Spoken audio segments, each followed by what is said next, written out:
This video is a quick review of this portable gas stove that you can use in your home, on your deck, or when you go camping.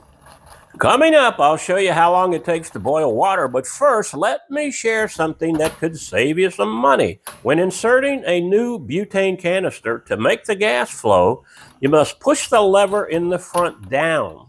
This forces the canister forward, engaging the mechanism that allows the gas to flow. When you're done using the stove, always remember to lift the lever back up so the cylinder seals itself. If you don't, the flame adjustment knob might move a little bit, and the next time you go to use your stove, you might find the cylinder is out of gas. I went back through my Amazon order history and discovered that I've actually owned this stove for over 10 years. That's why you notice a bit of wear and tear on it. In all that time, I have not had any problems with it. Now let's see how long it takes to boil water. And as you can see, it only takes about 2.5 minutes to boil 2 cups of water.